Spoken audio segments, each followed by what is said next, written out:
is going on, ladies and gentlemen? MonkeyFlop here, and today I got your gaming news. We're going to be talking about changes within Sony's management team for PlayStation. We're also going to be talking about video game sales, Black Friday sales, video game updates, and so much more. If you guys do enjoy these videos, make sure to hit a like, support me, comment down below. If you guys are new, please subscribe with those bell notifications turned on. Let's go ahead and get into our first news topic, which is, it's kind of crazy to even fathom. You know, so many people have actually left Sony and PlayStation. Some people have stepped down, some people have taken new roles, and some people have actually joined the team as well. So I wanted to discuss that a little bit because a lot of people are honestly fearful of the future of PlayStation, especially with all of these changes. You know, PlayStation has a lot of moving parts already, and the people that were running PlayStation, a lot of the key important people have either left or changed roles. And I'm honestly a little bit confused, as much as you guys are, and hopefully, you know, some of these changes will help with the PlayStation 5. I don't know if we're gonna see a PlayStation Vita 2 anytime soon. We'll get into that as well, but I actually wanted to pull up an article from PlayStation Lifestyles, and I'm just gonna read the first part of it. You guys can go and check it out if you guys want it. It's on PlayStationLifestyles.net. And Guerrilla Games co-founder and managing director Hermen Hulst, I hope I pronounced that last name correctly, will be taking a new role with Sony, effective immediately. From here on, Hulst will serve as head of Worldwide Studios, the division responsible for managing developing across all 14 of Sony's first-party studios. President of Worldwide Studios, Shuhei Yoshida, is leaving his position to adopt a new position too. He will work with developer relationships with external independent studios in a brand new innovative design for indies.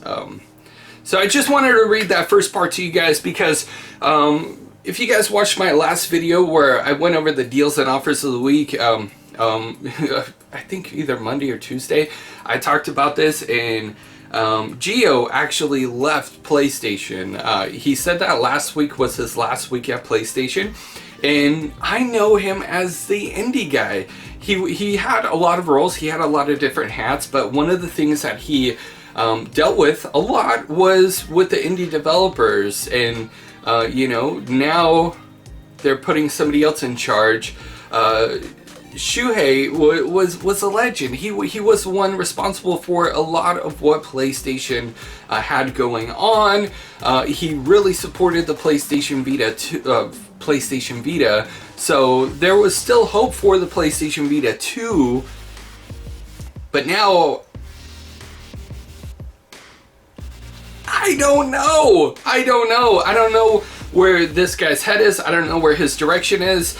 We do know that he developed on Killzone and Horizon Zero Dawn, and Horizon Zero Dawn is a big first party that everybody loved. Killzone was honestly one of the big first parties back in the day, but it's been so long since, you know, Killzone was actually a thing. Everybody wants it to come to the PlayStation Plus for free. But Horizon Zero Dawn was a major game, so we could definitely expect greatness from him. It's just, like I said, I don't know where his head's at, and I know Shuhei was heavy into VR and heavy into, you know, promoting the PlayStation Vita. Even though Sony and PlayStation didn't promote it as much, he still took initiative on his personal social media to talk and promote the PlayStation Vita as much as he did. So we'll have to wait and see, honestly, how all of this plays out. It's kind of crazy because we've lost so many really talented and good people that worked for PlayStation. And honestly, some of the biggest pillars, some of the biggest, you know, people in the games industry have left PlayStation. And now with this new restructuring, I don't, like, it kind of feels weird. I know that they're going through new phases and they're planning for the PlayStation 5 and things like that. But if it's not broken, don't fix it. but at the same time, hey, maybe this new change in management is going to be good. Now, if you're looking for a good deal for Black Friday, Target has some pretty good deals on PlayStation 4 games and accessories and even consoles. Right now, the only thing that we know is the ad has been leaked. PlayStation 4 Slim 1TB is going to cost you $199, and that's going to include The Last of Us Remastered, God of War, and Horizon Zero Dawn. They also have a PlayStation VR bundle as well, which I forget what the games are. I'm gonna look at it real quick. So for the PlayStation VR, you're gonna get Resident Evil 7, you're gonna get Astrobot, you're gonna get VR Golf, PlayStation Worlds, which, by the way, I have it up here somewhere. It's up there somewhere. But PlayStation Worlds is a great VR game if you're kind of getting into VR. And it's kind of like a lot of different demos. So it's not that big of a deal. And then they got Skyrim VR as well. And all of those games with the PlayStation VR is going to cost you $199. But let's talk more about Black Friday sales. Now, this is actually coming from the PlayStationBros.com. They put together a list of the games that are going to be on sale at Best Buy. Best Buy always has some really good deals. So the $10 PlayStation exclusive games are going to be Uncharted 4, Nathan Drake Collection, Bloodborne, God of War 3 Remastered, Little Big Planet 3, Horizon Zero Dawn Complete Edition. You're going to get The Last of Us Remastered, Ratchet & Clank, Persona 5, Yakuza 0, and Anthem. And they did say that Anthem wasn't a PlayStation 4 exclusive, but who's going to be buying Anthem for even $10? I honestly, I don't know.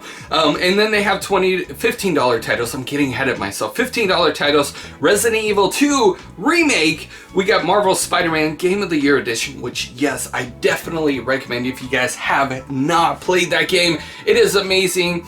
Amazing Spider-Man. It's just an amazing game, and I definitely do recommend it. And they throw out free content pretty much all the time, which the free content is new Spidey suits, which is pretty cool. We got Kingdom Hearts 3, Assassin's Creed Odyssey, Battlefield 5. Do you hear crickets? Devil May Cry 5, in Yakuza Kimwawi 2. I'm really bad with pronouncing names. I give up, guys. I'm just kidding. Put hashtag flop in the comments down below if you watched up until this point. And then the $20 deals. You're gonna get Days Gone, MLB, The Show 19, which 19 should be less than $20. It's a sports game. It's definitely gonna go down in price from there, so I don't know if I would even recommend it, but I would recommend Medieval Remake for $20 that just got released. I'm gonna be picking it up on Black Friday. Yes, I do go Black Friday shopping, and I go to a lot of these stores. If you guys live outside of the US, Target and Best Buy are the main ones that you usually typically go to for the Black Friday sales. And then you have Crash Bandicoot Insane Trilogy, baby. So that's very interesting, and yeah, very interesting to say the least. Are you guys going to be shopping for Black Friday? Let me know in those comments down below. Now, if you guys are playing Modern Warfare, you guys have been used to the updates that have been pretty much happening each and every week. Well, this week, you're gonna get some new updates. The update is gonna be 1.07, and it's gonna include some stability issues. They're probably gonna buff some of your favorite games. So those of you guys that are using the M4 and shotguns, are going to be kind of triggered over it. I use OP weapons. Does anybody else, or do you guys hate me for it? Because if you do, I'm sorry, but I usually go for the OP weapons. Because I suck, okay? I'll just admit it. But they're probably going to patch some of those. But the good news is, as well, with the new update, we're going to get free multiplayer maps. So that is going to include Shot House. That's going to be a free multiplayer map, and then you're also going to get a new ground war map, farmland, so that's cool. They're also going to be adding a classic mode to the game as well. One thing that I love about Call of Duty, especially right now, is they're supporting it so much. It feels like there's a new patch update almost each and every week, which is amazing, but at the same time, if you're playing on the PlayStation 4, it's annoying because you have to download the game file, which usually is about 2 gigabytes, to be honest. It doesn't take that long, but you have to copy the entire game all over again, and that is very frustrating because if you're in the middle of a game and the game finishes and then it's like, oh, you have to update, you're pretty much out of commission for at least an hour. But I'm just glad to be back. I'm glad not to be sick anymore. Oh my goodness, it was just too much. It was just too much. I couldn't pull myself together, but it's finally over and we're here, so yay! Make sure to hit a like, comment down below if you watched up until the very end, like the very end. Put now in the comments down below, and then it'll just get people like wondering, why is it? Don't comment anything else, just comment now, just now in the comments down below. People will be like, why is everybody commenting now? And people also wonder, like in the middle of the video, like why are people commenting flop? But anyways, thank you guys so much for watching this video. Again, if you guys are new, subscribe with those bell notifications turned on, and I will see you guys in the next news update. You guys are freaking awesome.